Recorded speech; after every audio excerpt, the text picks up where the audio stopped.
Hello everyone, welcome to mobile bus. আজকে আমি কথা বলবো গুগলের upcoming smartphone Google Pixel 8 pro এই স্মার্টফোনটি নিয়ে।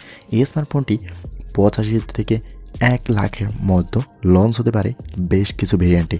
এই স্মার্টফোনটি বেশ পারফরমেন্সিয়াল এবং বেটার ডিসপ্লে অফার করেছে।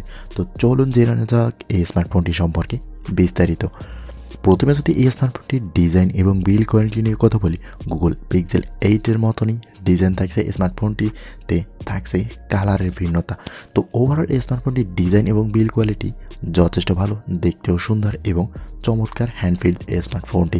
এই স্মার্টফোনটি ওয়েট থাকছে 213 গ্রাম এবং থিকনেস 8.8 মিলিমিটার।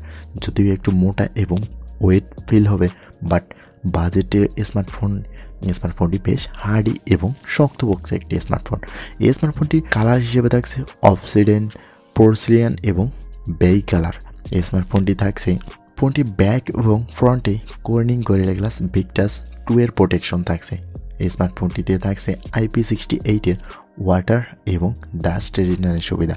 তো ওভারঅল এই স্মার্টফোনটি বিল্ড কোয়ালিটি বেশ অসাধারণ। এরপরে আসে স্মার্টফোনটির ডিসপ্লে সেকশনে। ফোনটিতে ইউজ করা হয়েছে 6.7 ইঞ্চির একটি LTPO OLED 120 রিফ্রেশ রেটের ডট নচ ডিসপ্লে। থাকছে HDR10+, 1600 নিট ব্রাইটনেস এবং 2400 নিট পেক ব্রাইটনেস। থাকছে 1344x2992 পিক্সেলের রেজলিউশনের ডিসপ্লে, 20:9 অ্যাসপেক্ট রেশিও এবং 489 PPI ডেন্সিটি। এই স্মার্টফোনটি ফ্রন্টে থাকছে কর্নিং গরিলা গ্লাস ভিক্টাস 2 এর সুবিধা, অলওয়েজ অন ডিসপ্লে। তো ওভারঅল এই স্মার্টফোনটির ডিসপ্লে সেকশন নিয়ে কোনো রকমের কমপ্লেন থাকবে না।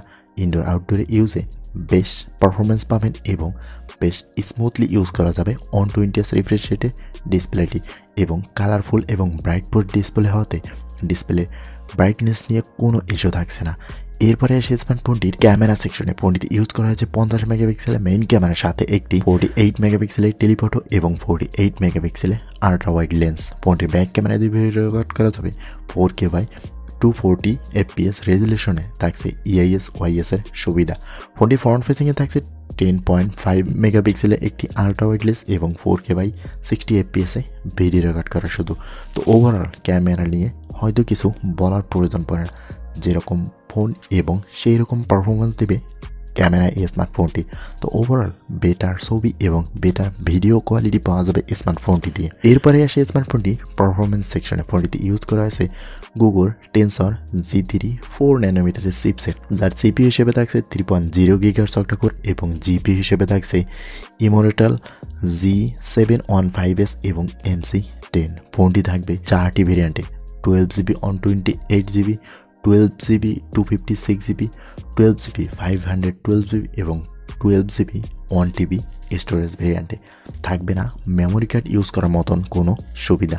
ফোনটি রান করবে গুগলের নিজস্ব ইউআই এর সাথে অ্যান্ড্রয়েড 14। তো ওভারঅল পারফরমেন্স সেকশন যথেষ্ট ভালো, বেটার গেমিং এবং বেটার পারফরমেন্স দেবে এই স্মার্টফোনটি। এরপরে আসে স্মার্টফোনটি পাওয়ার সেকশনে। ফোনটিতে ইউজ করা আছে 5050 mAh ব্যাটারি এবং 30 ওয়াটের ফাস্ট চার্জার। অবশ্যই এখানে চার্জিং ওয়াটটি আপনাকে বেশ হতাশ করবে। এখানে অবশ্যই 100 ওয়াট বা 120 ওয়াটের চার্জারটা প্রোভাইড করা উচিত ছিল।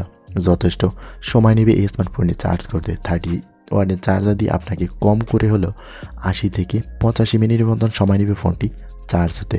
তো এই স্মার্টফোনটির চার্জিং স্পিড এবং 5000 mAh ব্যাটারি আপনাকে কেমন সাপোর্ট দেবে অবশ্যই কমেন্ট করা যাবে।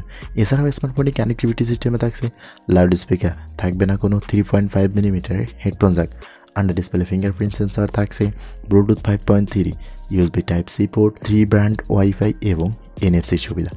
তো ওভারঅল এই স্মার্টফোনটি কোন কোন জায়গায় ঘাটতি রয়েছে অবশ্যই কমেন্ট করে জানাবেন। আজকের ভিডিওটি এই পর্যন্তই, কথা হবে নেক্সট কোনো ভিডিওতে। ততক্ষণ পর্যন্ত ভালো থাকবেন, সুস্থ থাকবেন। আল্লাহ হাফেজ।